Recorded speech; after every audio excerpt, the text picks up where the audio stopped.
The El Dorado Eagles are entering week 2 of the 2020 high school football season. Led by head coach John Long, they'll be facing the Winters Blizzards. Now, both teams are 0-1, but they're both non-district plays. This week 2, they won't begin district play until week 4. But John Long says that he hopes that the team will improve defensively, especially when it comes to tackling. Now, offensively, they have a young offensive line core, meaning that they'll have more experience as the season goes on, and he's hoping to take this win tonight. Another big week for Texas high school football in the San Angelo area as the Grape Creek Eagles defeated the TLCA Eagles 42-12. And as a matter of fact, this was the first win for Grape Creek since 2017. And head coach Tanner Teal says he is very optimistic leading into week 4 against Coleman. All right, ladies and gentlemen, welcome to KSAN News. It is Football Friday. I am Mark Brown, your host, and I have the head coach for the El Dorado Eagles, Coach Long. Coach, how are you doing today? I'm doing great. How are you?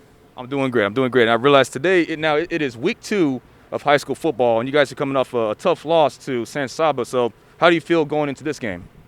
We had a great week of practice. I think we learned from our mistakes. We're looking to give a little more effort, tackle better, block better. But we're really excited for this challenge from Winters. And I really feel confident that our guys are going to do better this week than we did last week. And what would you say the number one thing you have right now when it comes to motivating your team, especially leading into the game tonight, which is going to start in about a couple hours or so? So what would you say you guys need to work on the most for this game, and how do you expect to execute it? Blocking and tackling, catching and running. I mean, I don't know any other way of putting it. It's pretty easy. That's what football comes down to. And we get the O-line guys rolling, I think we'll be fine, and we'll have a great year if we do. Sounds good. Again, this is Coach Long for the El Dorado Eagles, ladies and gentlemen. Thank you, Coach, and good luck. Thank you. Now, the Wall baseball team faced the Kirbyville Wildcats in the state semifinals, and this was their second trip to the state tournament for the Hawks. The first one was back in 2017. Now out to the Dell Diamond. This is the first game of the day. Now on the bottom of the second, it was 1-0 to Wall. Kai Herbert rips it to right. Sutton Hurst comes home, and the Hawks are up 2-0. Take a look at that. And on the top of the sixth, tied at 3, Ryan Goley is in to pitch for Caleb Hurts. And this is the first pitch to Hunter Wallace, and he will hit it out to the corner in the left. Justin Harriet scores. Now 4-3 Wildcats. And towards the bottom of the seventh, this is the last chance for the Hawks. The bases are loaded and 2 outs for Jake Jansa, and he draws ball 4. Goalie scores to tie the game, headed to extras. And now going to the bottom of the ninth, runner on for Gage Weishun. He singles up the middle to score Hurts, and the Hawks win in walk-off fashion, 5-4 in 9 innings. That was pretty quick right there. The 2019 UIL Track and Field State Meet kicked off at Mike A. Meyer Stadium in Austin, Texas, with some chilly weather for May with temperatures in the mid-50s. It looked ineffective as the top athletes still ran blazing times, especially for the senior superstar standout Matthew Bowen out of Strake Jesuit in Houston, Texas. Let's take a look at his historic performance.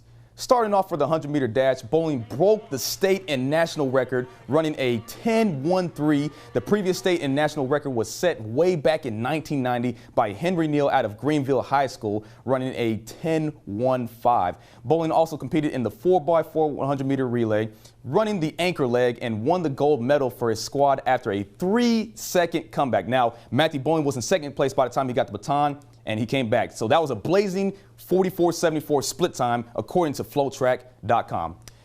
And that's it for sports. We will be back right after this. One of the disadvantages a new head coach faces when taking over a program is having a short period of time to get to know and work with their new players. Fortunately, with the new UIL guidelines for summer workouts, coaches like Miles Jason Wilhelm are getting more time than ever to prepare for the upcoming season. The Bulldogs wrapped up their first week of workouts and practices under Wilhelm today. He's inheriting a young team with a lot of potential in a district where the level of competition is always consistent, and so far, he likes what he's seen. I just want to see good attitudes with the kids, come out here ready to work, and we definitely had that. I mean, they've been excellent for the 3-4 days we've had them this week, and good participation, lots of kids out here, and yeah, really it was kind of our first day to get some kind of work a little bit of football. The expectations are, to have a good attitude and learn what we're doing. It's going to be a little bit different, but we're trying to keep it as simple as we can right now. Just want to see a lot of effort and grow from there. Obviously, it's not mandatory, but to get to the level that we want to be at, it's very important for our guys and girls to be here.